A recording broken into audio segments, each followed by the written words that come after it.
Okay, gang, let's start talking about creating content.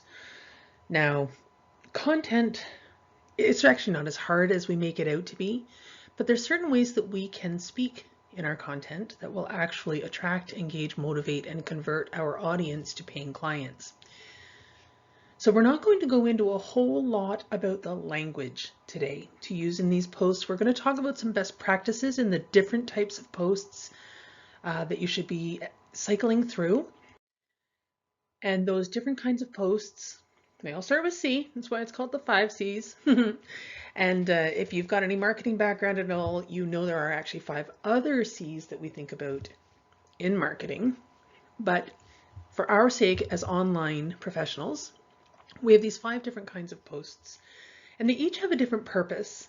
So we want to make sure that we are including a variety of all of these posts, and I'm going to talk about those best practices now for you.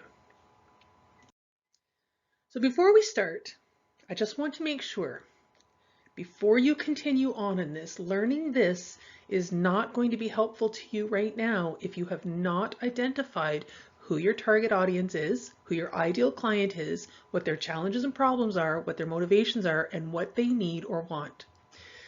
This is vital. In order to be able to speak to your audience and for them to recognize themselves, you need to know who they are. You need to understand how they're thinking, how they're feeling about things, what they think their biggest problems and challenges are, what do they think they need. And really, we're not writing content for ourselves. We're not writing content to make us feel good. Oh, look at me, pat myself on the back. Isn't that awesome? Oh, I'm so smart. I'm so magnanimous. I'm so altruistic. I'm so wonderful. Great. It's great that you are, but we want to write our content in a way that speaks to our audience, right? That's our whole point for writing it. We're not writing it to make us feel better. We're writing it to make others see that we are the solution to the problem that they're experiencing. So please be totally honest with yourself before you go on.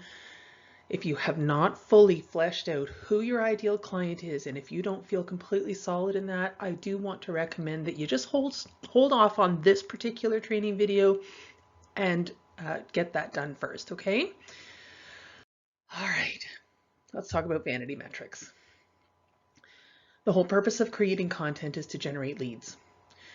Your intention with creating content, your intention with being visible on any social media platform, whether it's Facebook or anything else, and this will apply whether you're on LinkedIn, whether you're on Instagram, whether you're doing YouTube, it doesn't matter, or Facebook, of course, whether you've got a group, a page, a personal profile, where you are putting these is irrelevant.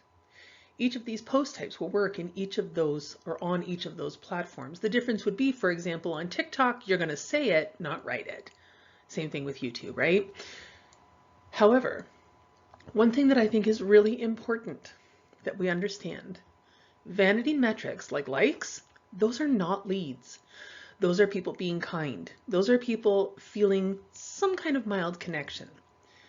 It's not until people are actually compelled through some kind of invisible force of your words to actually leave a comment that they become a lead. And really, it's not even then. It's actually not until you've actually reached out to them and ascertained whether or not they are interested. And it's once they actually express some kind of interest in your product or service, that's when we call them a lead. So I don't want you worrying about, oh no, nobody's liking my posts. Oh no, don't worry about that. Worry about whether or not you are getting people commenting with really kind of meaty comments that indicate their interest or their feelings of connection, their feelings of alignment to you. One of the things that helped me to know that I was on track very early on when I started this business, I decided that I wanted to have an influence, right? I wanted to have an impact. That was really important to me. It is really important to me. And I decided that one of the ways that I would know that I was having an impact is when people would actually reach out to me and tell me that they feel drawn to me. And in the beginning, I wasn't getting that.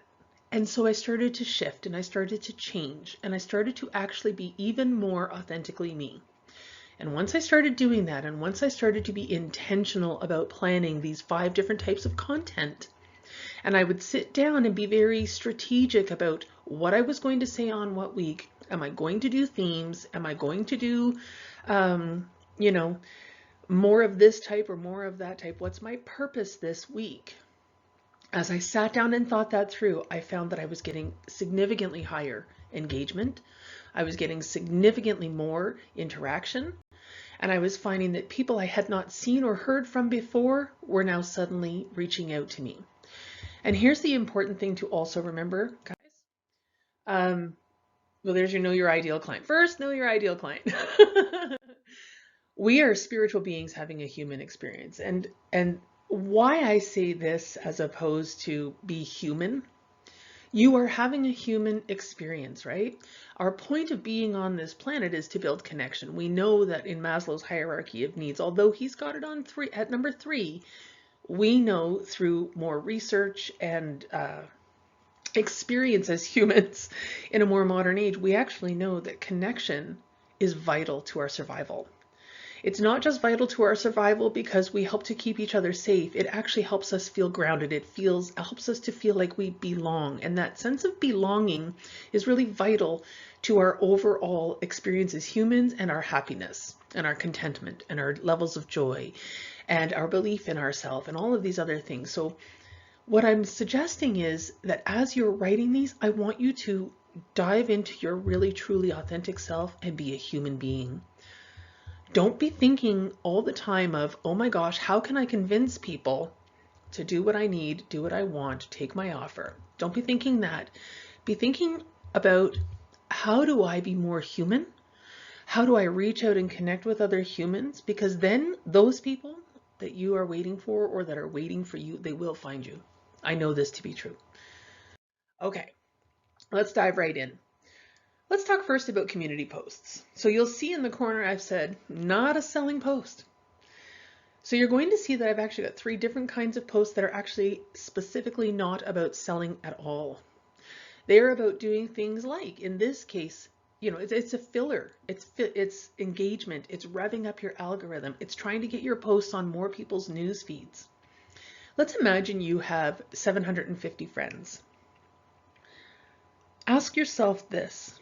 Of those 750 friends, how many of them am I seeing their posts in my newsfeed every day? How many? I'm imagining you're going to say, oh, maybe about 20, maybe 25. Oh, you know, I never really thought about it before, but I'm going to go and look. The fact is, you're not actually getting all 750 friends. So the first thing I want you to bear in mind as you're thinking about writing your posts, and if you're worrying about engagement, remember this. Just because you have 750 friends does not mean that 750 people are seeing every one of your posts every day. People are online at different times. I would imagine that you have a global audience, right? This is one of the beautiful things about operating online. You have a global audience. So here I am in, you know, the Toronto time zone, Eastern Standard Time. And at the time that I'm recording this, I believe it's about noon. But what that really means is that in the Pacific, right, the Pacific Northwest, where I have clients, some of you are from there, it means that for you it's only 9 a.m. And for my friends in Brisbane, it's actually only 2 a.m. So the fact is, they're not seeing, if I make a post right now, they're not seeing it right now. They may see it come up in their news feed when they do get up, depending on how much engagement we have back and forth. Here's another really vital thing to remember. If you are in constant engagement with the same people, right, you will always see their posts in your news feed, and Facebook will give them priority over other people that you don't interact with regularly. If you want to see different people's posts in your news feed, you need to intentionally go and engage with people's posts that aren't showing up in your news feed. That's how you change up the landscape in your profile, or not in your profile, sorry, in your news feed, so that you can start to reach out to more people. So if you imagine that on an average day of the 750 people, probably 50 people saw. Really, that means that you're only getting at about 8% of your audience seeing each of your posts. Now, if you've got people that you never interact with, They're never seeing your posts. So what you want to be able to do is have posts going out at a variety of times in a day, and also a variety of kinds, because each kind will potentially engage your audience differently and have a different outcome. So community posts, their purpose is to actually rev up your algorithm. So I always suggest having at least one community style post. The reason is that this is kind of, I don't want to call it fluffy, but if you've seen those posts where they, oh, I have a lot of friends on my list and I just, tell me where you're from, right? Their intention is it's an easy post to answer. There's nothing revealing really about saying, oh, I'm from Toronto, right? There's nothing revealing, by the way, I'm not, there's nothing revealing about that. Not overly in terms of safety, so people feel safe to say, hey, I'm from Toronto, and it's a nice, easy answer. So this is the point of community posts. Make it easy, make it simple, make it quick, and just create engagement. That's its only point. Now in this case, I would include things like memes, jokes, inspirational quotes. I would include those kinds of things as community posts. Their whole purpose is a little bit fluffy, right? It's meant to be just a fun. It's meant to be just interaction and silliness and community. That's really what it's about. One thing I will say to you, please maintain your niche theme. If you deal with introverts, use introvert memes. If you deal with moms, use mom memes. If you deal with mindset, or if you deal with manifestation, use those kinds. So that's a really important thing, is that you keep it within your niche, and the purpose or reason for that is that it just creates a cohesive brand representation. So you don't want to be putting out memes and jokes and things about, I don't know, living an extrovert life if you're actually trying to deal with introverts. And the reason is, of course, it's completely opposite. They won't relate. So the idea would be make it relatable for your audience. And this is why maintain your niche. And most important, zero call to action, literally none. Not DM me, not click the link, not drop a hashtag live, nothing. No calls to action whatsoever. This is literally just about being a human being. Okay. I love to share different examples of times and ways that I've done that. Some of them are from my older niche and some of them are from my newer one. I did used to deal exclusively with introverts, and that's the why I want to go home one. But even to tell little funny stories about home, the one of me there with my mouth wide open looking like a man, that's actually from a time that my husband did some shiatsu and some 5-element analysis on me and determined that I should stop drinking alcohol and spicy foods because of the effect it was going to have. But it got a lot of engagement. And this is the whole point of these, right? All right. So those are community posts. They're pretty self-explanatory. I don't need to go into a lot of detail. They're the fun ones. Community are the fun ones. So don't forget to include fun. If you've got a sense of humor, my goodness, so important and vital. People connect on humor. All right. After each type of post, we're going to take a quick pause. Well, maybe not quick. You're going to decide how long you're going to pause for. But I do want you to take the time you need right now to draft 3 posts that build a sense of community on your profile or group. So whether it is for your Facebook group or whether it is for your actual profile in any of the social media platforms, what kinds of things can you think of right now?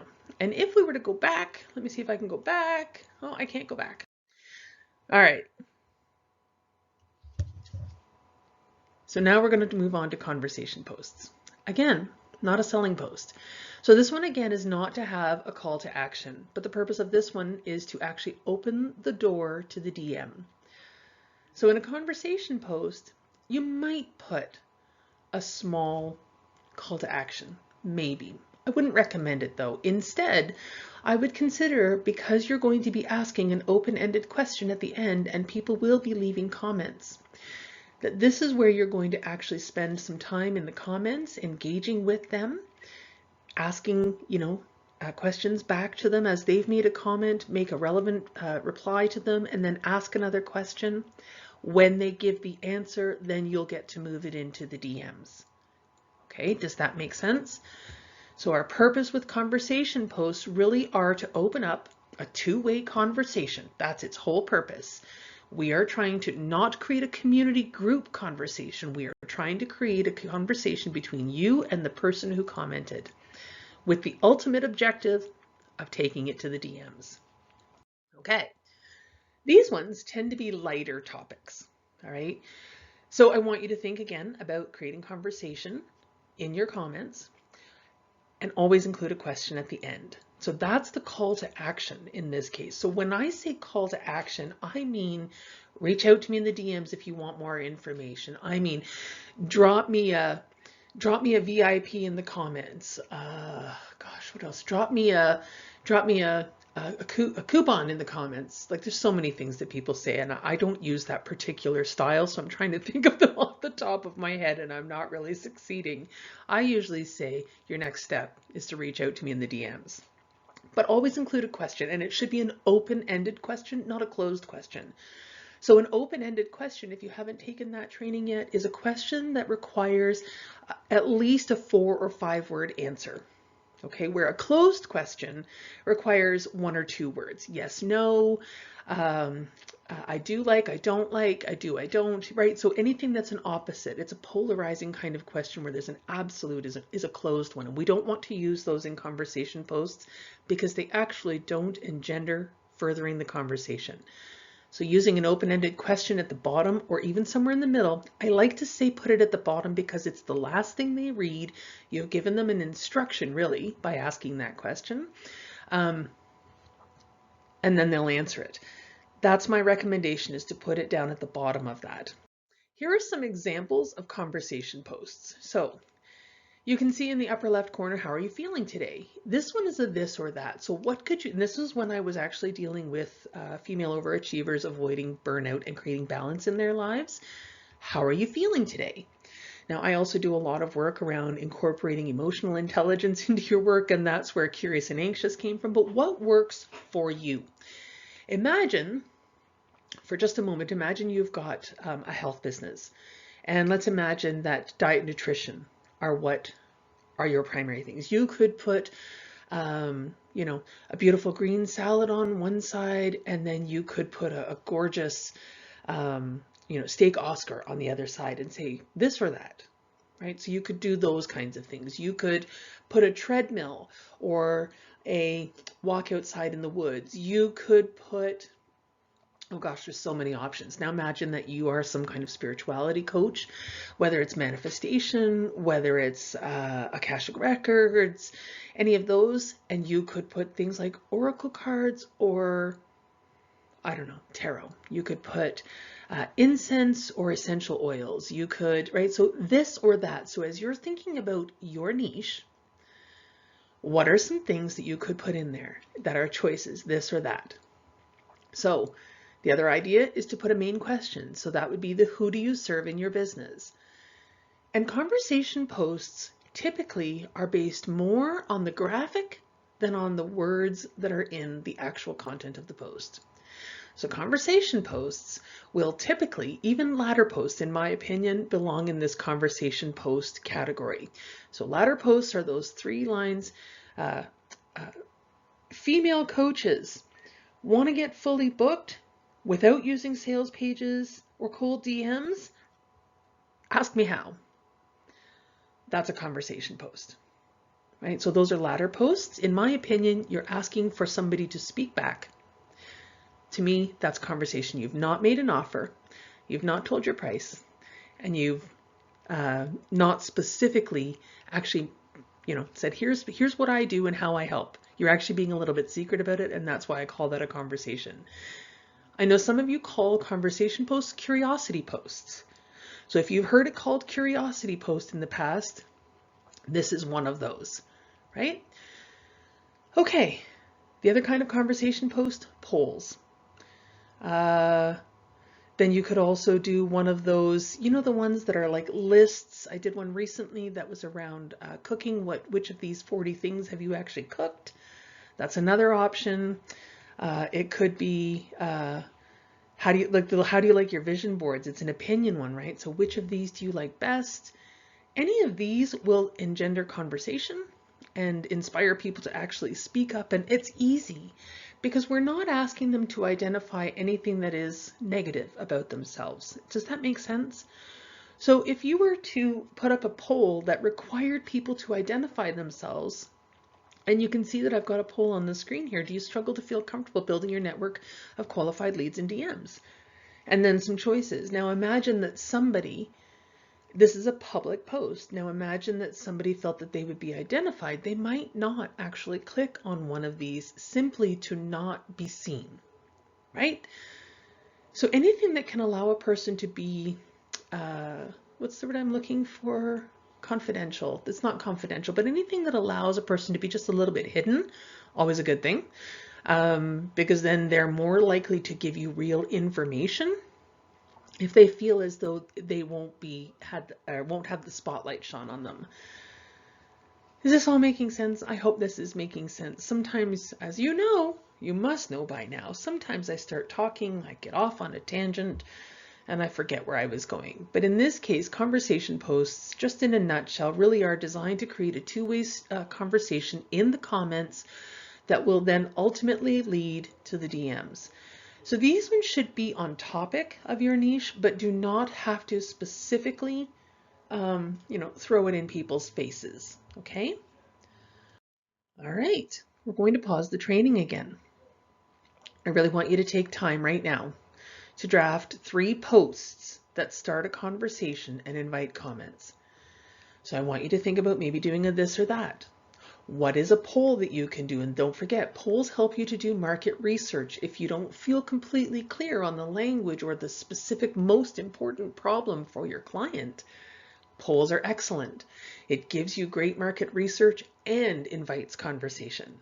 Okay, so please pause the training and take some time to just write down a little bit of a draft, 3 posts that start a conversation and invite comments.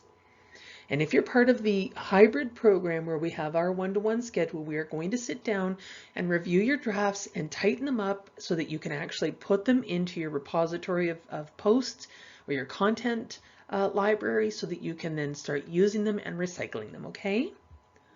All right.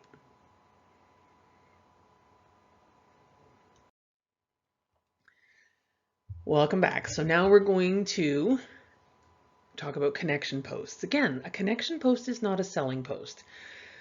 So I want you to feel good. This is why I'm saying that these are not selling posts. I want you to feel good that not everything has to be constantly in your face trying to sell something. It doesn't.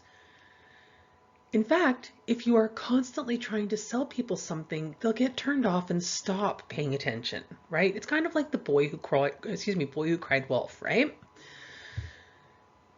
So, what is the purpose of a connection post? On this one, it's a little bit elusive. And the reason it's a little bit elusive is that your intention is to connect with people on an unconscious level. So you're trying to actually help people feel relatable, right? We're trying to create genuine feelings of relatability and understanding toward your brand. So what ways can you imagine that you might be able to actually help people to understand your values, your vision, your mission, if you want to use some of the, more common words for your vision, your values, your mission? What can you imagine saying that reveals that to people in a way that actually will develop some more trust in you and in your brand? Well, let's start here. So conversation posts tend to be heavier topics. They tend to be longer posts. A lot of posts, like the faster or the smaller or the simpler that a post is, it is more likely you will get more eyes on it. That is a fact. The shorter and briefer it is, the better it is for the majority of people. And the reason for that is we're just all under such high pressure. We're all always in a rush. And so having to sit down and take the time to read a really text-heavy post, sometimes we say, I'm going to come back to it. I know I do that myself. I start in the topic. I love the headline. I start to read, and then I start to see, oh, wow, this is a long one. I don't have time for this. And I usually will save them. But do I go back? Right? 1,500 words sounds like a lot of words, but it's really not. In fact, I always have to knock my conversation posts down substantially. I have to do so much editing on these ones. So I want you to be aware that it's okay to write a longer post, but don't make it the norm, right? So conversation posts, if you have heard of a belief shifting post before, that's a conversation post as well. And its purpose is to bring forward, for example, take one of the myths or take one of the biggest challenges. And how do people think they have to deal with it? Well, what is your system? How would you deal with it? So the conversation post is really awesome because it actually allows you to start sharing your philosophies and values through storytelling. But it's actually the first time people are going to get to take a sneak peek at your process. Okay? So I will suggest to you, if you don't know your why am I doing this? Why does this matter to me? If you don't know that yet, do spend some time working on that, because these conversation posts, remember, we are trying to unconsciously connect with people on a values, belief systems level. So knowing your why will help you to communicate and speak to that particular audience, the people that really want to know that you see them, that you understand them, and that you can help them. Okay. Connection posts. I have to admit, I always include a photo in a connection post, and I typically make it a photo of me. And my reason is I am my brand.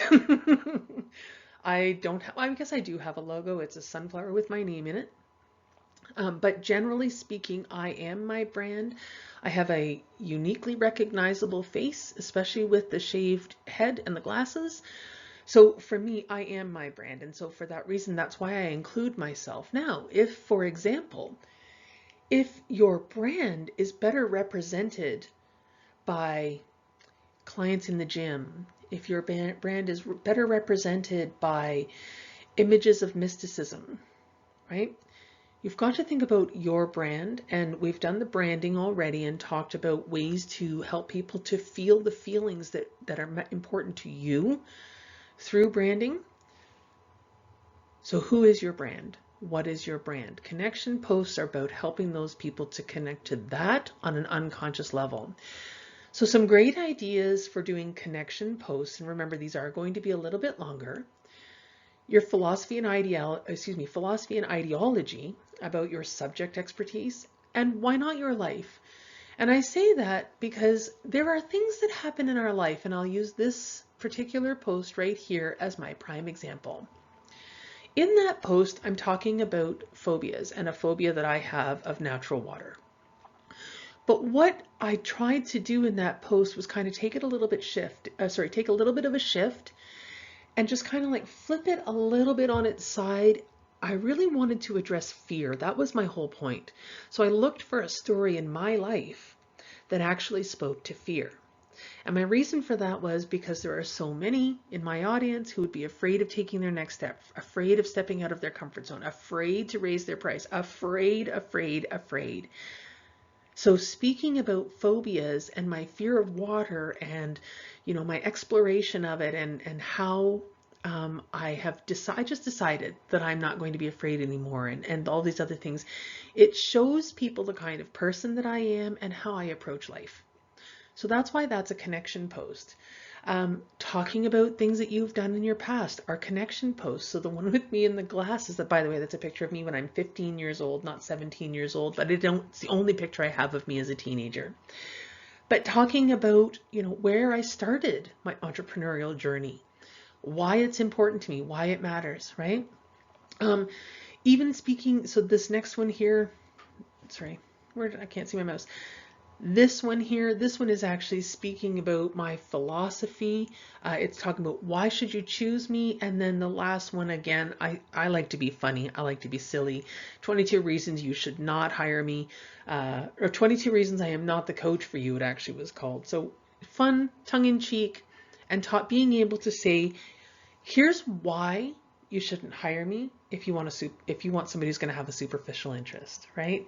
And I had 22 different reasons, but it allowed me to share my philosophy about coaching and my business in a way that was fun, and that always will get you better engagement. Okay, so Your philosophy and ideology, stories that show lessons and wisdom, your values and their impact, and of course any other wisdom or posts that show people your purpose and your why. So those are the 4 that I came up with from my own content that show connection. But let's sit down, pause the video again, and let's take time to jot down 3 prompts. These ones are longer posts. I'm not going to ask you, I'm not going to ask you to write all 3 of them right now. These ones take time and energy because you are in the process of trying to get people to recognize how relatable you are, to feel connected to you and your brand in that rapport. I just don't understand why I like you so much, but I do. I can't quite put my finger on it, but I do. Right? That's what we're going for here. So please pause the training, the video right now, and just write down 3 prompts that share your own vision or philosophy in business or in life that directly connects to something that you teach in your program or something that you are selling in your product line, right? I saw an excellent post the other day, and it was about the different kinds of collagen. Now, I've written a post like that myself in the past, the differences between liquid and powdered collagen. This post was outstanding in the way that it was written about helping people to understand the difference. So it does not have to just be about having a service. You can do this about products as well, okay? So pause the training and write down 3 prompts for yourself right now, please.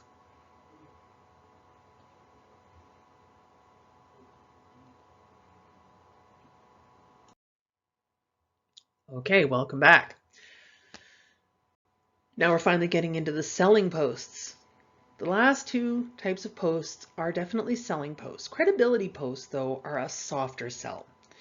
The purpose of a credibility post is really to establish your authority in your niche, so your expertise.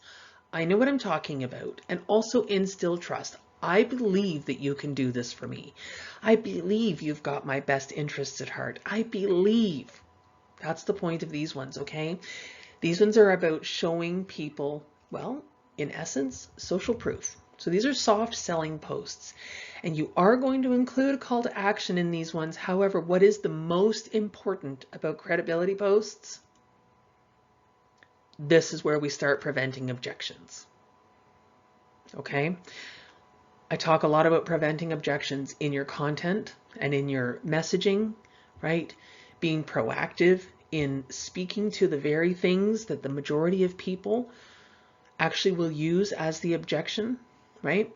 So going back to those myths and the myth busting, preventing objections, that's part of it. But here in the credibility posts, this is where we really, really start to prevent objections, okay? And if you are in the hybrid program and we've got a one-to-one booked, we are going to spend the majority of our time working on these ones together. These ones and the conversation ones, okay? Not conversation, the last ones. There's 5 C's. How do you keep them all straight? It's like Ken, if you ever watched A Fish Called Wanda. Anyway. Okay, guys, so here's the thing. Credibility posts are absolutely full-on business posts. Your purpose is to establish that you know what you're talking about, right? So this is a soft sell post. You're not specifically talking about your offer in this and putting in amounts of investment and those kinds of things.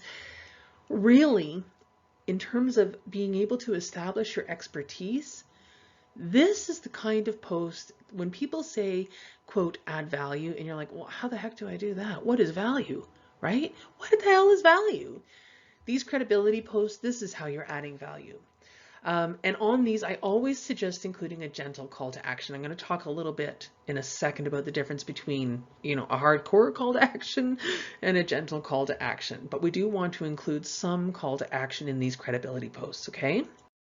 So credibility posts typically focus on things like the methods that you use to achieve your outcome, things like myth busting, testimonials, things that are going on in the background of your business, any publicity you receive, that kind of thing. As well, this is where I like to include the majority of lives. And the reason I like that is because when you're doing a live, you want to have a purpose for it. In order to get engagement on your live, you have to be saying something worth stopping and listening for. The thing about doing lives, and I love doing them, if you've been following me for a while, which I know you have, the thing about doing lives is you have to be in the right place and at the right time to actually watch a live, especially if you don't have the auto-generated captions in them. You can at least read captions, but typically a live where you're going to be actually doing any kind of training, usually 15 minutes minimum, and that would be my recommendation, is try to do a minimum of 15 minutes. It just creates a perception of value, but you also want to be very clear and make sure that you are saying something of importance during that live as well. We're going to talk about live lead magnets and doing lives that actually provide value in just a moment. We're going to spend a little bit more time on that. Credibility posts typically don't have a whole lot of images unless your audience specifically are visual people. Then I would suggest to you, you want to include an image or some kind of graphic with every single post in that case. So this is another reason why knowing your ideal client really matters. Who do you want to work with? How does she think? What does she do? What does she believe? There you go. How does she learn? At the end of the day, credibility posts really are anything that shows you know your stuff. So although I gave you some options and some ideas of the kinds of things you could put there, do not limit yourself to just those few things. Just think of anything that shows that you know what the heck you're talking about, right? That's your whole point in a credibility post. So credibility posts, now I know that the majority of my people are visual people. So that's why I do actually include so many visuals and create all of my little graphics in Canva and all of that kind of stuff. Because I know that my people are visual learners. So this can include testimonials. You can actually create a card, an actual image that showcases your testimonial. You can put pictures of yourself with clients. Of course, it has to be with their absolute express permission. And then you can write about some win that your client had. The lovely thing, I don't mean to run on sentence here. The lovely thing about credibility posts is, let me just say this. A lot of people think, I don't want to brag. And if I'm constantly talking about, how good I am at this, then that's bragging. You have to, at some level, brag a little bit about what it is that you do and how you help. If you don't, people will not believe that you can help them. So if you are struggling to currently sign on clients, and at the same time, you have this thing that's going on inside you that says, oh, but I don't want to brag. I don't want to see, not humble. I don't want to seem conceited.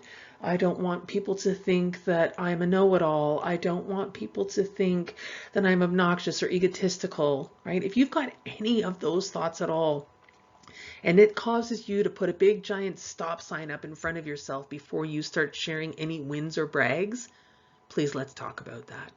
Because that's a really important barrier that we want to knock down for you. That could in itself be the very thing that is actually stopping you from connecting with the people who need you. So credibility posts, I actually think, are the second most important kind of post that we can put up. And the reason I say second most important instead of the conversion posts are the only way you're actually going to get people to sign up with you. Okay, you have to at some point be making your offer. Do you have to do it in a post?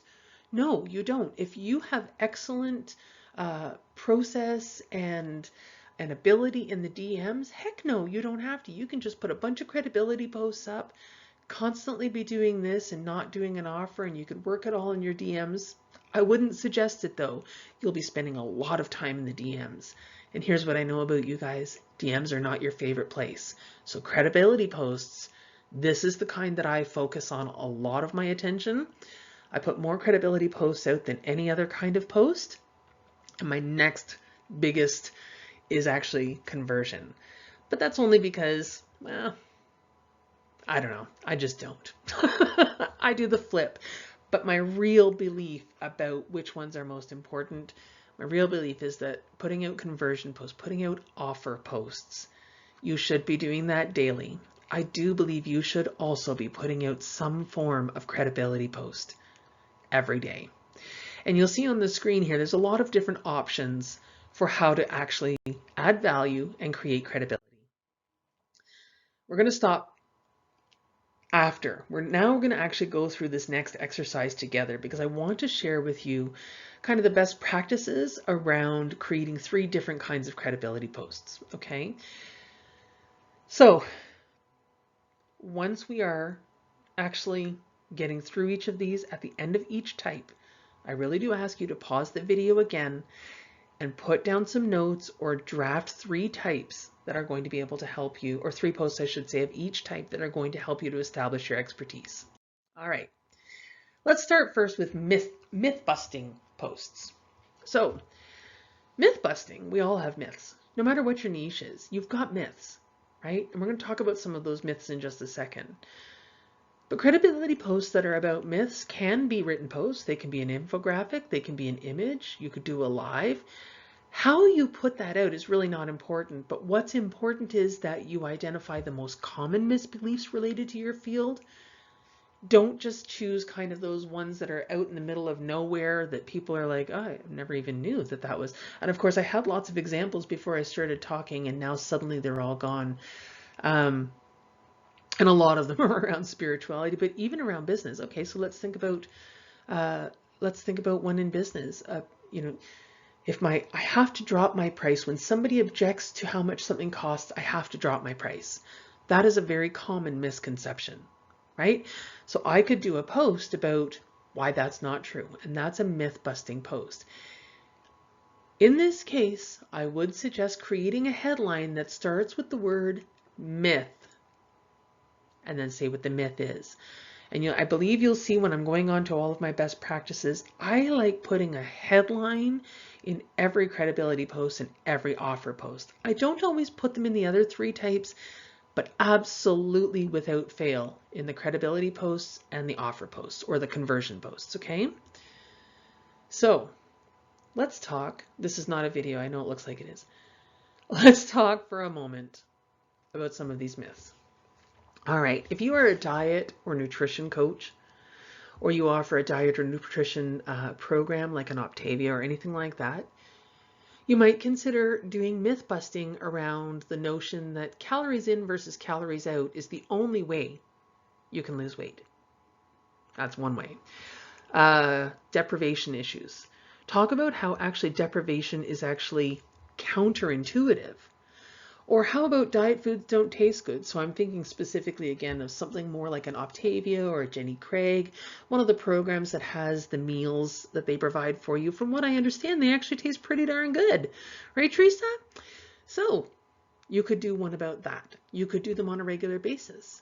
You could actually talk about how easy it is to prepare healthy foods, how easy it is to snack on healthy foods, right? Think about all of the myths that are in your industry in particular, your niche category.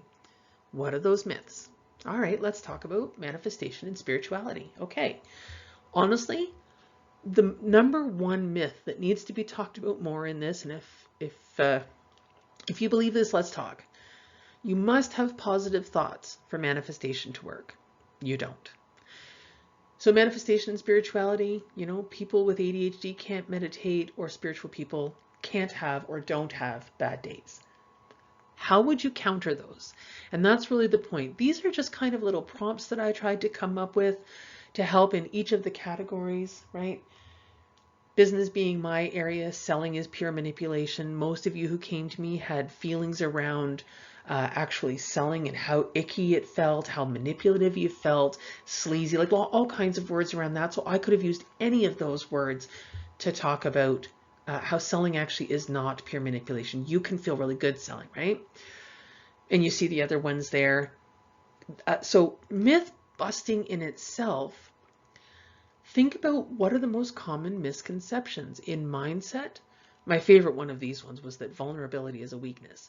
How would you turn this myth around? And remember, your purpose in this is not to specifically sell your program, okay? When you're busting myths, you're not even actually talking about your process. This is literally about shifting people's perspective, shifting their belief system, getting people to see things from a different perspective and understand your philosophy of why this isn't true. All right, and then the last one here, parenting. Moms should always put their kids first. Teenage girls are mean. Holding your baby too much spoils them. So if I've covered your niche in this area and you'd like to take a second to write those ones down or take a screenshot, you're always welcome to take a screenshot of anything. I just ask that you please don't represent things as your own. I think that goes without saying. Okay, shall we move on? Or shall you pause the video? Or are you just going to steal the 3 that I gave you? I did try to make this one easy for you. Okay, guys, we're going to move on to the next one. So the next one is a live lead magnet. And you'll have heard these things called, you'll hear different ways to name these. This is just what I call it. A lead magnet, though, or a live lead magnet, rather than a lead magnet that you put out as a freebie, a live lead magnet is a headline that catches your audience's attention and compels them to watch. So you're not giving the information in the headline. Do you see how on each of these, it literally is one line? Okay. Well, I guess this last one, the myth, Facebook doesn't want you to do business on your personal profile. I had to explain what we're doing in that one a little bit more. Okay. But these were all lives that were done. They were actually quite popular lives. The one in the middle was actually done in the Women Helping Women Entrepreneurs group, like a huge group. The idea of it, though, is what is it that I'm talking about and how do I create a curiosity post about it, headline, if you will, that can go directly above. It's literally one sentence, at most 2. Okay? And you're trying to entice. The purpose is to entice. So as you look at each of these headlines, would you be interested and go, oh, that's interesting. Why you should include your price in your offer or work with me posts? Interesting. I'm curious to know more. Oh, 3 numbers I need to know so that I can, I'm not serving as many clients as I'd like. Oh, I think I'm going to watch this. Oh, well, isn't that interesting? I absolutely believed that Facebook doesn't want me to do business on my personal profile. I've got to watch this. Now, of course, I'm just being silly for the sake of it. Sorry, I just realized that I almost snorted. But my point about it is that it really is about enticing, right? There are, of course, some best practices when you are doing a live. When you're doing the live itself, we've got some best practices, but I just want you to think for a moment, and we're going to take a second and we're going to pause here. What are 3 topics you could do a little mini training on where you're only speaking about what, not how? I know that I speak about how. I don't want you to follow my example. And the reason I don't want you to follow my example is because I have 35 years worth of information to pass on. Do you understand what I'm saying? 35 years of information. I can't possibly give you all of my knowledge in a 15-minute live. But because of the extreme competition in my category, I need to be able to show how I'm different. And one of the ways that I show how I'm different is by adding how, not just what. So let's talk in our one-to-one. If you're in the hybrid program, let's talk in our one-to-one about whether or not that also makes sense for you. Live lead magnets are going to be one of your most critical skills to master, and I apologize for putting pressure on. Creating these headlines is actually going to be the most important thing you do, because your lives and or little reels or videos, any of those things, and this is why, because whether you're doing a reel, whether you're doing a TikTok, whether you're doing a YouTube video, or whether you're doing a live on any of the platforms, it is the headline that actually encourages, motivates, inspires, entices, pick any other, compels your audience to want to watch.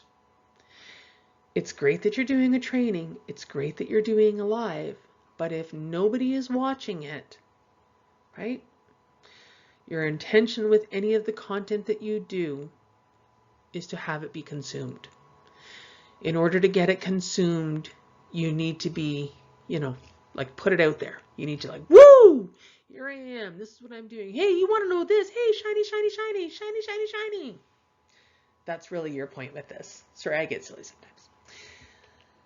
Okay, so let's talk a little bit about doing lives. There are a couple of best practices that I want you to keep in mind anytime you're doing a live. Facebook algorithm really, really likes it when people are engaging with your lives, okay? If you are not yet comfortable actually pressing the live button, that's okay. You can still do a video, all right? You can still do a video and you can still upload it. It does not have to actually be done live. It can be an uploaded short video that still talks about it so that you can feel confident and comfortable that if you do mess up, it's not on public display. If that's the thing that you're worrying about, is that people are going to watch you make mistakes, that you'll fumble because you'll only be imagining 8 million people or 8 billion people are actually watching you right now. And it's like, oh my gosh, everybody's watching, everybody's judging, everybody's, right? If you are feeling that way, we'll pre-record yours and then post them until you get more comfortable seeing your face, hearing your voice. And I think that's truly the most challenging part for the majority of people, is seeing their face and hearing their voice on a camera, right? It's embarrassing. We've got ways of working through that. In fact, in the Unshakable Confidence, actually I think it's Confidence and Assertiveness for Women in Business, we actually have a segment in there about how to get comfortable being on camera. Okay, and if all else fails, my goodness, let me tell you about my friend Millie, who can actually help you get through those fears. That's actually her specialty. She does a Shine Online program that's fantastic. She gets great results for her people. Lives are a brilliant way for people to connect with you, right? They understand more about you. They get to know your personality. They don't question whether or not we would get along. They see you up there and they're like, oh, I would totally get along with her. Oh, heck no, yeah, no, we would definitely never get along, right? Is it polarizing? Yes, but it helps the non-ideal people weed themselves out. You've got you, that's not nice. We in general have to stop being concerned and afraid that we are turning some people off. It's good that we're turning some people off. We don't want to be wasting all of our time sitting in sales calls that are never going to go anywhere, right? And I know that's challenging. I can feel the tension now, even as I say that. Lives are important. Lives communicate to another person whether or not you are a good fit personality-wise, right? It is very difficult to show up in a live and not be you. It actually is really, really difficult to show up in a live and not be you, even if it is nervous you. Makes sense? You're still going to use the kinds of words and language that you would. You're still going to speak with the same accent. I have a Canadian accent, eh? So you're still going to speak with the same accent, right? They'll start to get to know you. But hearing your voice as well. So my coach right now is Scottish. Not everybody could understand him, right? So it gives people an opportunity to really feel that. And one of the things that was beautiful about seeing his lives was, I was like, oh my gosh, he's got the same sick and twisted sense of humor that I do, right? Because he'd go off on tangents, make one-liners, all of those kinds of things. I thought, oh man, I totally resonate with this man, right? So this is the beautiful thing about doing live. So let's talk about some best practices just very briefly here. So if you've got a pen, write these down. When you are going live, it's important that you identify who you are. Because remember, people are scrolling along in their newsfeed. They don't necessarily stop and take notice. I know I don't. I don't always see who posted. I'll usually go back up and see who posted, but I don't always see it. Once your face starts to become recognizable, it's less important. However, I want you to remember, I'm going to encourage you to do lives in different groups. I'm going to encourage you to do this at least once a week. So it's important to get comfortable. All right, so you're always going to say your name in the beginning, because don't assume that the person that happened to cross your live actually knows who the heck you are. Always say your name and who you help, right? Good morning, everybody. How are you today? If you don't know me already, my name is Danielle Wilson, and I help multi-passionate women create a $10,000 a month consistent income from their passions, values, expertise, and, right? So just keep going. And the reason I do that is then people know what it is that I do. I've made it very clear. Don't assume people know what you do. I had a conversation with, I think it was 4 different potential collaboration partners 2 weeks ago. Not one of them knew what I did. And I thought, how is that possible? How is that possible that you don't know what I do? Is what I thought. Why would you want to collaborate with me if you don't know what I do? So sometimes you're really just making such a good impression on people. They're like, I don't care what you do, I just want to work with you. And that is a good thing. I'm not saying that's not a good thing. But those are collaborators. What about your clients? If they don't know who you are and what you do, or your potential clients, I mean, if they don't know who you are and what you do, how will they be able to reach out to you and to be able to hire you, right? So say your name and your I help in the beginning. I would also suggest that you say something along these lines. Make this a standard thing you say, incorporate it into your being. Hi, I'm Danielle, and I help multi-passionate women create a consistent $10,000 a month income from a business that combines their passions, their values, and their expertise, right? And then I would say, if you're here with me live, please put #live in the comments. And if you're watching the replay, please say replay. I just want you to know I really appreciate that, because it helps to boost our algorithm and lets other members of the community know I'm going live today to talk about this. Then I would also go on and say, so today what I'm going to be talking to you about is, and then state or restate the headline. Give a little bit of filler. You want to be creating some conversation, giving people a chance. You want to be asking people to leave comments. Give me a thumbs up if you think this. Give me a thumbs up for that. Drop me some hearts, show me some love, however you say it. But it's important that you say that throughout the live. And the reason it's important is people don't naturally think. They're so engrossed in what you're saying. Hopefully they're not even thinking about the reactions. Now, that being said, some people will do it naturally, of course they will. But if you find you're not getting a whole lot of engagement on your lives, I want you to turn inward and I want you to ask yourself, do I tell people that they should engage with it? And be honest with yourself. Okay, so now we're going to talk about testimonials. Live lead magnets is something we're going to write together. Absolutely, we're going to write together, okay? Testimonials is the next thing. Of course, testimonials will provide social proof to people. It demonstrates that, hey, I have clients, right? I have clients. I've worked with other people before. I know what I'm doing, okay? Now, that being said, you'll see in the upper right-hand corner, the purple square. Wow, that's really comprehensive. Yay, mission accomplished. Yes, that is an actual quote from somebody in the DMs, but I did not ask them if I could put their name, and that's why that's there. You know who you are. You're in this class. So I did not ask permission to put their name on it, and that's why I couldn't put that there. But it also was not meant to be kind of an in-your-face testimonial. This one was meant to be just a little bit more subtle. You'll see I don't have the word testimonial on it, okay? I've got the other 3 along the left here.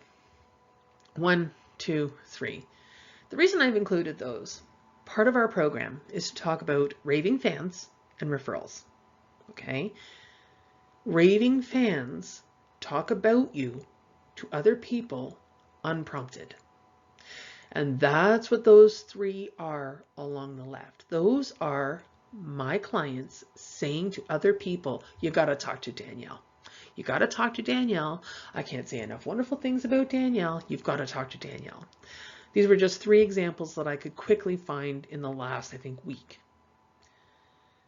Once you get to that, why not take a screenshot of something like that? Circle it. You've seen these. I'm sure you have. And instead of using it as a brag, talk about how humbled you are that somebody feels this way about you, because if you are truly humbled, it is not disingenuine. The whole time you are creating content, be genuine, be authentic. Don't lie, don't fake, don't exaggerate. Be genuine. The more genuine you are, I can't help it. It comes through, or you can't help it. It comes through. People recognize genuine. They spot a fake a mile away, right? So testimonials. Testimonials are not always everybody's favorite thing to ask for, though. So we're going to talk for a second here about what are some questions. Testimonials are important because they're social proof, and a percentage of your potential clients will require knowing that you've done this before and that it worked, right? I want you to ask yourself, does it matter to me that a coach I hire has done this before and that it worked?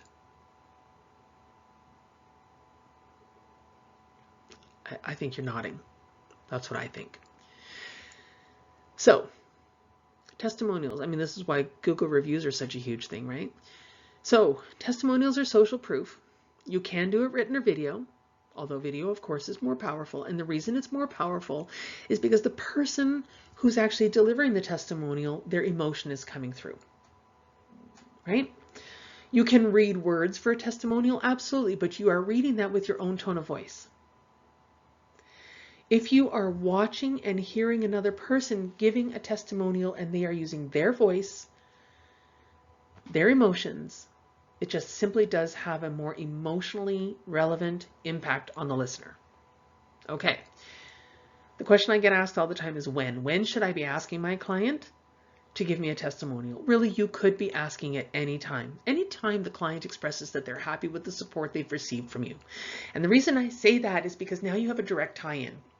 It's not this random, out of the blue, hey, by the way, how would you feel about giving me a testimonial? No, it's, oh, I'm so glad. I'm so glad that you're feeling well helped, right? I'm so glad that to know that I'm helping you.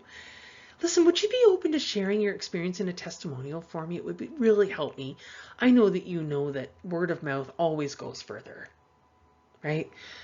So if you can find a way, and we can do this together in your one-on-one, some kind of scripting that allows you to ask a person in the moment who's just said how great it was, ask the person in the moment, would you be willing to do that for me? And try to get the video testimonial in that moment.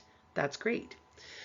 Another thing that's possible is to actually, of course, write a post or ask them to write a post and to tag you on it. That absolutely works. They can even write a post and put it on your wall. Another way that you can get testimonials would be through surveys and feedback forms. That's one of my ways that I love to do it. Not everybody wants to be on video. Not everybody can take the time to write something out themselves. But to complete a quick survey after they've completed a course or a workshop or had an appointment with me, I do my complimentary 45-minute coaching call for each member that comes into my group, if they're open or interested in that. And as I'm sure you can imagine, that of course is a way to create leads into my business. If they say yes, they're a warm lead already. Now I work those ones, and I don't spend a lot of time working the ones that said no thank you, right? Leads. So anytime that somebody has had an interaction with you and your program or your product, or periodically, maybe they've been a client of yours for 2 weeks now, and you're thinking, now's a great time because I know they're already, they're on a high, right? It's the honeymoon phase. Woo, everything's great. Before the negative feelings set in and everything goes, right? So at the 2-week point, people are usually feeling pretty high and excited about the work and the progress that they're making. They haven't allowed the negative things to set in yet. They're still feeling the high and the excitement. So that's a great time to be sending a survey to people, and you can automate those. So if you want to do that, talk to me and we'll figure out how we automate those things and get that going in your email campaign software. All right. There are 3 questions though that work best in asking for a testimonial for your client. And if you're going to do them on video, I would myself, you can do them as a live. And you can sit and do it like an interview like this if you really want to. Sure you can. It feels prompted. It feels prompted. It feels, I don't know, what's the word I'm looking for? I can't even really explain it, but for me, when I see an interview testimonial, I feel like it's being directed by the person doing the interviewing. So I think it has a greater impact psychologically on your potential buyer, just from a buyer psychology perspective. It'll have more impact if it's just the client on the screen, or if it's them telling you in a way that seems unprompted. Does that make sense? So to have had a discussion together before you start recording the testimonials, so can you think about these questions? So I would be thinking, if you could tell people what you enjoy most about working with me and how you felt before you started and how you feel now and whether or not you'd recommend me to your friends, okay? Right? So you can do that and set it up so that they know the kinds of things. Heck, the two of you can sit down and script it a little bit if you really wanted to, right? So that you've got the touch points. Lots of ways to do this, but testimonials are actually vital to people believing that you can deliver the outcome that you've promised. It's that simple. So this is why I strongly, strongly, strongly recommend asking for testimonials. Okay. It also helps you to get a gauge for how well you're doing. If somebody says, yeah, I don't know, and they say to you it has nothing to do with their fear of giving it, then you know that maybe you're not fully delivering on all of their needs. And that's a great opportunity to uncover that, right? Okay. Last but not least. Actually, before we go on to these conversion posts, I want you to stop and I want you to write down 3 names. 3 names. Who are you going to ask for a testimonial? If you've already got 1 or 2, if you've already got 5, great. You're already on track. Eventually, I want you to have an arsenal of 10 so that you can cycle through and put different ones up that speak to different expertise that you have, right? Write them down. Who are the 3 people you are going to ask for a testimonial, and when? When will you ask? Make a commitment to yourself. Remember, inking is better than thinking, so write this down. All right. While you're thinking that through, I'm going to move on to conversion posts. We're not going to pause. We're just going to keep going. Conversion is selling. Absolutely selling. At this point, you are now making your offer and asking for the sale. It's that simple. Okay. I will say though, the side benefit including this kind of post type in your rotation and putting a fair number of them up is that this post type is where we really can prevent objections, right? You are actually making an offer. You are suggesting to people that they hire you. And you can deal automatically, just as you would with the empathy opening in a sales conversation. Use that same style in these offer posts, right? Okay, so we're going to talk about a couple of best practices. Well, we already know blatant sales pitch. And this one includes what I call a real call to action. So full on business post again, of course. Click to actions, or click to actions. Call to actions can be a variety of things, but it's when you are actually giving an instruction to a person about their next step so that they can hire you. That's what a call to action is. And now I want you to do this. Well, in this case, call to actions are not always about buying. But in this case, it could be pick up the phone and call. The action in this case will either be drop a specific comment down below, click the link in location X, or reach out to me via DM. Those are the 3 call to actions that you should consider, right? Only one of those 3 needs to go on there. Pick one. Don't offer multiple. Tell them what to do. This is a point and time where if you give choice, they won't do it. They won't act. Because now it's, there's a decision to make. Remove decisions. That's the point of these call to actions. So when I say a real call to action, it is if you're ready to act on my offer, so if you're ready to create consistent $10,000 months in your business, right, and you want the full support of a mentor who's been there and done that, then your next step, right? So that's a real call to action. And whether I were to say, reach out to me via DM, which is my preferred way, or click the link, or drop X word, right? Any of those work, those are call to actions, but that's what we want to do in these posts. They must have a call to action. If you haven't been including a call to action, that could be why you're not getting people reaching out to you and saying, yes, sign me up, right? So the other thing about conversion posts, you can see lots of best practices. So best practices have a headline. The headline draws attention, and it's what actually gets people to pay attention. So create a headline. Keep it under 500 words. This is not like the credibility and belief shifting posts. This one you want to keep a little bit faster. You want to presume that any person who's going to act on this post has already been exposed to your credibility posts, your community posts, your conversation posts, right? Right. So typically a person who's going to act on an offer post has been following you for at least, a week or two. Sometimes people want to reach out to you immediately, and how awesome is that? I love it when that happens. But if they've been following you for a while, they've been exposed to the other one. So you don't need to go through all of the belief shifting in this.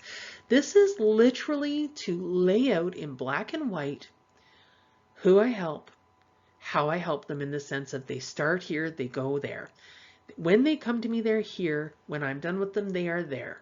When they come to me, they are in the midst of a feast and famine cycle. They are not making consistent income, and it's creating a lot of stress and anxiety in their home lives because they're not contributing to the household budget. When they're done with me, right, by working with me, we get to this point, right? Now they have consistent income, we've achieved a $10,000 month, and we've been able to implement the systems and processes to make that happen every month without fail. So if you knew that you could go from inconsistent and maybe a grand, or hell, maybe you've not even signed your first client, to actually making consistent $10,000 months, you know what the point A and the point B is. You know if that's what you want. We want to be very, very clear about it, right? So really, it can be something as simple as, would you like to work with me? That's how you can do the headline. The point A to point B, always include your process. Just the steps, even just an outline of, my program includes A, B, C, D, or, my process is A, B, C, right?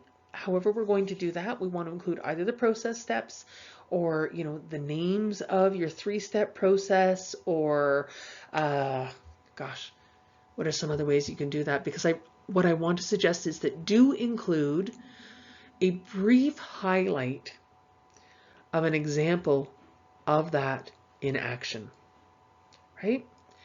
What's really important though is that your ideal candidate knows that it's for them. So I want you to come up with 4 to 5 bullet points about your ideal candidate's current experience. What is their point A? So I want you to consider, does my program, so in my case, anybody who's already making more than $10,000 a year is probably going to exclude themselves. Would you agree? But what about a brand new startup? Should I be saying to them, you can achieve a $10,000 month and do that consistently within 3 months? Because that's not true. You can't. So one of the things that I like to include in mine when I'm talking about who the ideal candidate is, you've been in business for 6 to 12 months. You do have signed clients, but it's sporadic. You have earned money. It's not consistent. You're experiencing or feeling some stress or anxiety around your household budget, right? So being very clear about, we'll call them qualification points. So I want you to think almost like an employee, like if you were hiring, right? I know in this case it's kind of reversed. What qualities would you write down for that person? Those are the things. Always, always, always include your price. And if you're afraid to include your price, I've got a video for you, and then we'll talk. Always, always, always include the price of your program that you are talking about in this offer. Now, on the screen, you will see that I actually have two different offers that I'm showing you. So I had a promo in June when I launched my group only program. I did a brief promo for that. So I made up a little thing for it. And did you know I have a sweet low ticket offer as well? Say what? Yep, it's true. Right? So always, always, always include the investment. And we'll talk about that if you disagree with me. We can absolutely agree to disagree. I'm giving you my recommendation. I'm not telling you what to do. And then, of course, always include a direct call to action, and we've already gone over in detail what that is. Now, headlines. I do suggest if you are working on your phone, if you're working on mobile, go and get a font generator so that you can actually create the fun and funky fonts at the top, because those do draw people's attention. The other option would, of course, be to do it on your desktop, because Facebook Desktop does allow you to do some formatting. They have two headline styles. You can bold and you can italicize and underline. You can do bullets. You can do numerical lists. There's a few different formatting things that they've got available for you if you do it on the desktop version. If you're not, I do highly recommend finding a favorite font generator. I'll put 3 somewhere. I don't know where I'll put it. I'll put a list up that's got at least 3. 3 that I've tried. Yeah, they all really pretty much do the same thing. There's none that are really any better than the other, in my opinion. You may disagree. You may have one that you think is fantastic. The one thing I haven't found yet, and maybe it's because I have an Android, not an iPhone, I haven't been able to do color yet. So that's the one thing. If you find that, woo! All right. So what about images though? Oop, nope, it's already gone again. So what about images? Should you include images? Well, you'll see here, this post right here, right? That one right there, no image with that one. This one though, yep, absolutely an image. So the one thing, and you can point it out to me right now, because you might be looking at it going, Danielle, hello, where's your headline? Yeah, no headline in that one, I guess. Maybe I edited it, and it took the headline formatting out. Anything's possible. Should you or shouldn't you include an image? If you have a visual audience, yes, you absolutely should. If you are a visual person, yes, you absolutely should. If, however, you have an audience that has a good blend of auditory and visual, and really you'll know this by seeing their posts. So for example, I follow a lady named Eleanor Strong, and Eleanor rarely puts up any kind of photo or image with her posts, right? So I will know from that she's not a visual person. Okay? Pictures and charts and images and graphics, they don't have the appeal for her. She's not afraid of sitting down and reading a big long chunk of text. The other thing that you'll see in my posts in particular is I really don't use a whole lot of emojis. And the reason for that is my specific demographic doesn't want them. They actually find them confusing. So that's why I don't. However, you'll get lots of advice from lots of other coaches that say basically to overwhelm your posts with emojis. My first coach wanted you to use a lot of emojis. I don't jive with that. I think that that's a personal preference. I think it's a matter of understanding your audience. So personal preference, I'm not an emoji user. The people I want to work with aren't emoji users. So I throw an occasional one in there. If I've said something that's kind of tongue-in-cheek and I want you to know I'm being sarcastic, I'll throw a sarcastic face in there. I don't put a lot of emojis in. However, I do use emojis to create bullet lists. So switch it up a little bit. Make sure that it's visually appealing. If you've got a 1,500 word post, we want to create lots and lots and lots of white space. One thing about this post right here, not enough white space.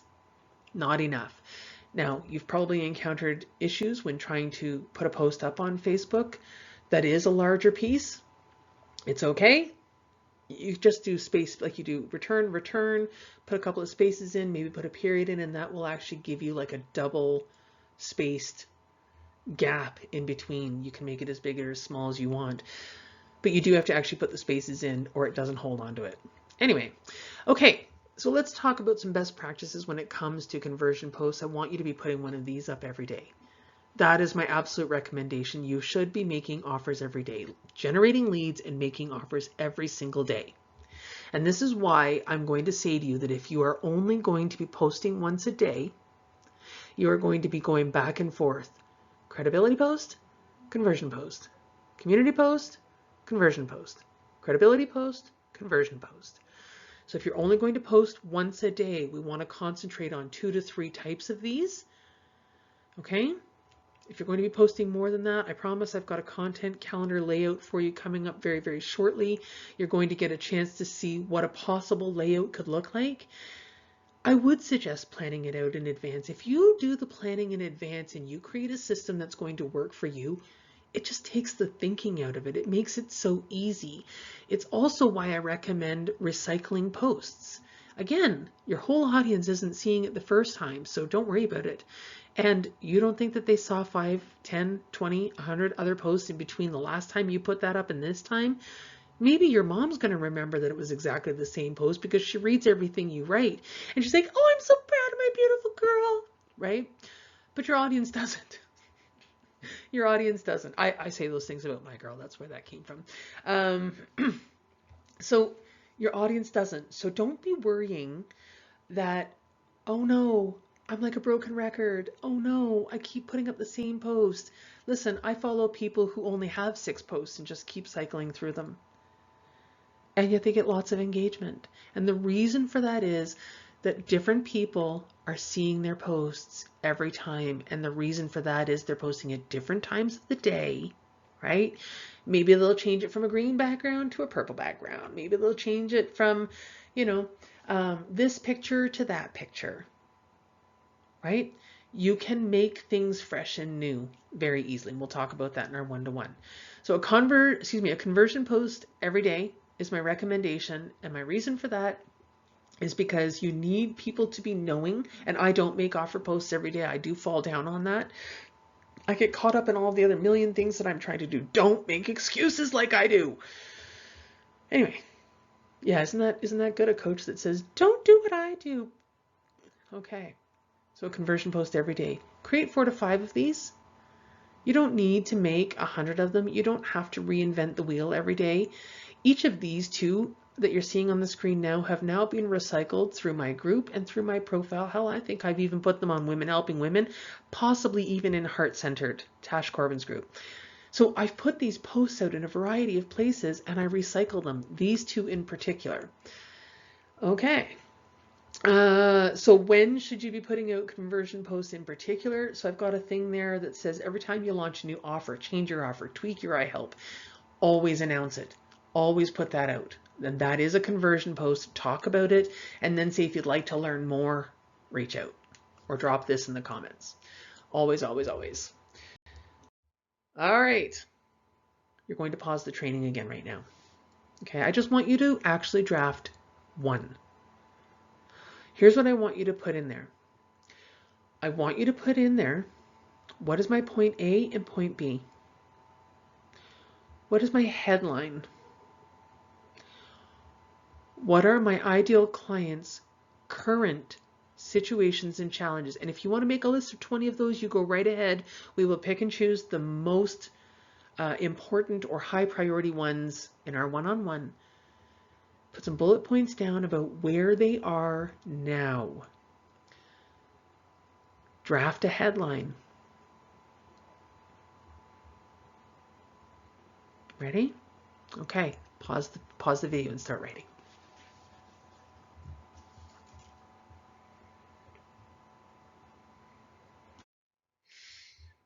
Welcome back.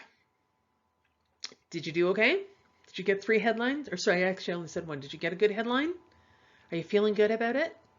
Wonderful. I can't wait to work with you on that in our one-on-one. Okay, let's talk finally then about planning your week.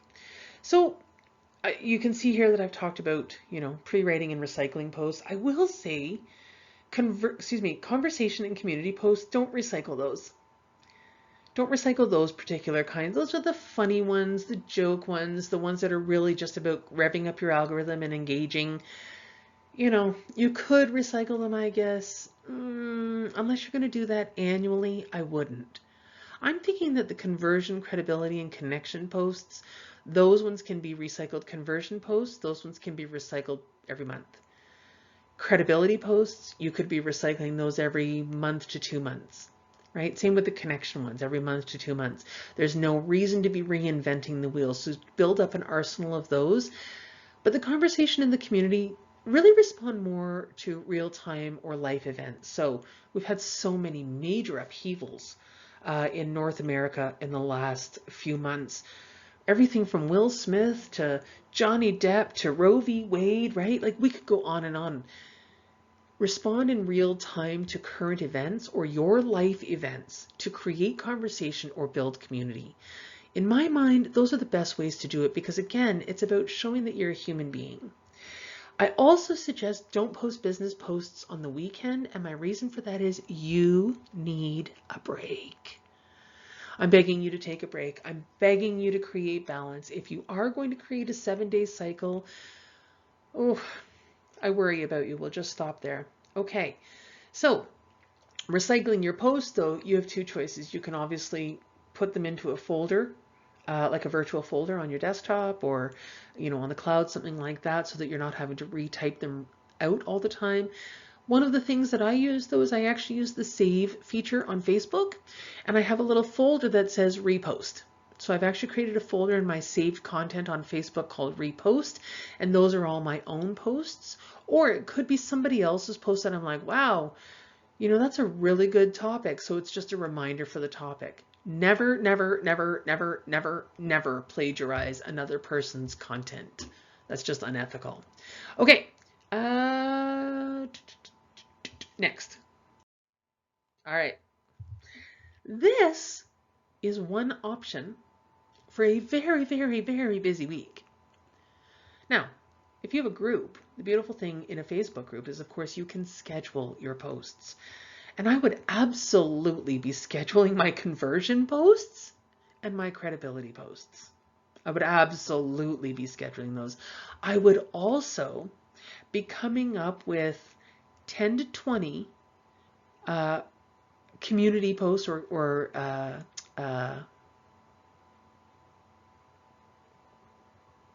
I just lost the word. It just walked right out of my community conversation. I'm looking right at them. Conversation, community, credibility, conversion, connection. Oh, good golly. Connection. Okay, so the connection ones are the subconscious level. So I would absolutely be creating conversation posts and community posts in advance. So you could be doing just silly questions. Which do you prefer? Like, why not create those in advance and upload them and schedule them in advance as well? Whether you use an actual content calendar like I created right there, and this is just an overview of what the strategic plan of it would be. So this is what doing 4 posts a day, 5 days a week could look like, and how you could be switching it up to try to get the different types of posts in a 4-week cycle and ensuring that people are seeing something different every time they come on. Because if you are dealing with people in Australia and you're in North America, they are either seeing your posts early in the morning or late at night. The ones that you post early in the morning, late at night, they're seeing those ones first because those are the ones that are the more recent ones, right? So you want to be able to switch it up because as well, people have different schedules throughout the day. Sometimes people spend, all day Tuesday and Wednesday with clients and only look at Facebook on Mondays and Fridays. Other people may only work in the morning and do Facebook in the afternoon, do all their lead generating and connecting in the afternoon. So because every other person that is in your audience, their schedule is going to be different, this is why switching it up and moving it around is a good idea. So this is an aggressive plan.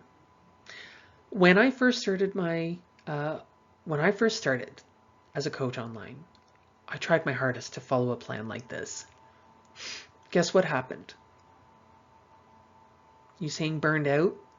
Yeah, it burned me out. I have no team to work with me. For me, when I do have a team, when I do have a VA, that's when I'll be implementing this kind of a protocol or this kind of a strategic plan. In the meantime, I do something more like this. So I do 2 a day, and I do 2 a day in my group, and I do 2 a day on my wall. Not every member of my group is my friend, but I do my best to try to make friend connections with every person in my group. And then that way they're getting to see different content, but a lot of exposure to me to really get a sense of who I am. Now, in this case, if I do a credibility post on my wall on Monday, I'm doing a connection post in my group, right? And I'm doing these flip-flopped. So just to show you with the mouse, if this is Monday on my wall, it means that this is Monday in my group.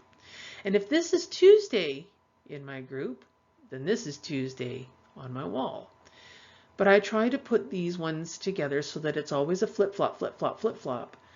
And every day you will see there is a conversion post, an offer post, a work with me post. No matter how you want to say it or call it, the kind of post that is me putting my offer out there saying, hey, I offer this solution. This is how much it costs. Do you want to hire me? Okay. All right. One more option. So we have talked about how many hours you want to put in a day, what days of the week. We've already built this into your strategic plan. So one of these 3 setups should hopefully work for you, because I did take into consideration what I've talked about with each of you. Depending on, you may decide that you want to ramp it up. You may decide that you want to pull back a little bit. But I would suggest, now, if you're only going to do 1 post a day, obviously you can't constantly be selling. A, B, C, always be closing. Ugh. No, thank you. Instead, how about just 1 a day, and we do something different each day, and you're only actually making an offer post twice a week. So this one may be a little bit more manageable to start as you start to figure out the differences of these posts, how they're actually going to create different types of engagement, and how they're actually going to help you to understand people's readiness to make the move. Okay? So your next step, dun, dun, dun. First and foremost, I want you to go now. Well, not right this second. Put a date in your calendar. I want you to go and audit your profile for variety. Are you always putting out the same kind of posts? Are you always talking business? Right? So I want you to think of that. Have you become bland in your audience's eyes? If you feel like you're not getting the engagement you hoped for, or if you're feeling like it has dropped off, an audit of your profile for a variety of post content specifically is a great way to figure out where the problem may lie. Data-driven decisions are always the best, and I have a spreadsheet for you that you can use to actually do this audit. All right. So that'll be up in the resource center. You can have that to do the audit, and what you're going to go through and you're going to look for is, 1 week at a time as you're going through your news, not your news feeds, or your profile page. So you're going to go straight to your profile page or your group or both, and you're going to look and you're going to put a tick in the column. It's just a tick. It's not like a long drawn out, how many likes did I get and how many comments did I get? And it's not all of that, although I do love that kind of analysis. But that audit is going to be important. It's going to help you to recognize, ooh, look, I'm really good at doing these. I don't need to put any more effort into figuring these ones out. Oh, but I'm not very good at that kind. I really need to be more intentional about that. Right? So for me, as I was saying about putting up things like jokes and memes and those kinds of things, I'm really not very good at that. I definitely do a lot more connection and credibility posts. It works for me. That's what my audience wants. It works for me. But I will say that it's not. Don't be a one-trick pony. Just stop there. All right, we want to create a content strategy that ensures a variety each day, but we also want to make sure that you are not feeling overwhelmed. So that's why you see you do not have to post every day. If you don't want to post every day, let's figure out a way to create maybe a 3-day cycle, maybe a 4-day cycle where you're still getting all of the variety and doing it at different times of the day and doing maybe 3 posts on those 3 days. Okay, we'll talk about which posts that you do in which groups actually count, right, toward this same post idea. All right, to keep your algorithm healthy, I do want you to post 3 to 4 times a week though. That's an important thing. If you disappear, if you go AWOL off of Facebook and you are not engaging with other people's either, so if you're taking vacation, I will recommend to you that once or twice through that week to 2 weeks that you're going to go on, you're going to go start commenting, you're going to put up some pictures of your vacation, right? So you don't want to just drop your business during vacation if you can avoid it, but sometimes you need to. Our whole point is not to become overwhelmed. All right, and then of course, always interact with your audience's content. The reason that you need to go in and specifically go through, and I don't mean like, I mean comment. And not just happy Monday, real comments, people, real comments. So not lip service that just says, oh, look, this was me obviously trying to rev up my algorithm, right? Because we all know what that looks like. I want you to put a real comment on there. If it does not resonate for you, don't leave a comment. It's that easy. You are not obligated to leave a comment on every single post that comes your way. You're not obligated to like and heart every post that comes along your newsfeed either. Only engage with the ones that mean something to you. And the reason I'm saying that, why do you think that is? Facebook recommendations. That is why you should only be interacting with things that actually resonate for you, deal directly with your niche or specifically your ideal client, because Facebook's algorithm is bloody intelligent, right? It's so smart. It can pick up on keywords, it can pick up on key phrases, it can pick up on the people, it can look at times of day. It has so much information that it's using to determine what it's putting in front of people, and its whole point is to keep them on their platform. Brilliant, brilliant, brilliant computer program. So take advantage of it. If you want a certain type of person in your newsfeed, interact with that kind of person. One of the things that we've talked about already is about how to build your audience, how to grow your audience using Facebook suggestions, friend suggestions. It goes the same way with posting. If you want to get your content in front of the people that are on your list to make connections with, go and interact with them. If you want your post to be put in front of more new people, rev up your algorithm first.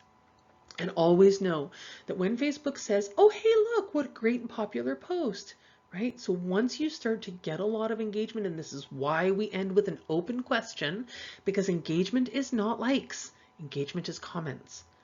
Oh, whippy-doo, you got 500 likes. Who cares? You got 2 comments. It's the comments that matter, gang. So focus on the comments. Focus on how do I get more comments? What can I say that motivates somebody or makes them feel compelled to, reply? That's what we're looking for. So always interact with your audience for at least 30 minutes before posting to rev up your algorithm. And now you know how to create posts for yourself. And now you know how to create the posts themselves. I was like, what does that even say? So now you know how to create the posts. You've got an idea of what kind of strategy you could use to be cycling through and rotating and make sure you're getting a variety. What else can I say? If you have any questions, please reach out to me in the DMs. You know I like my reach outs, so contact me in the DMs. And if you don't have your one-to-one scheduled, let me know. I apologize if you're not in the hybrid program. You don't get a one-on-one, but I would certainly be willing to offer you a discounted price to book one with me. This is one of those really meaty topics where having somebody else's eyes on it can be really beneficial. I would be delighted to help you with that. Just reach out and let me know. And I think that was it. Well, guys, thank you so much for spending this hour and a half with me. So sorry about that. Like I say, big topic. We'll see you again next time. I believe that I believe we're moving into sales next. Ooh. I look forward to talking to you all about that. Bye, guys.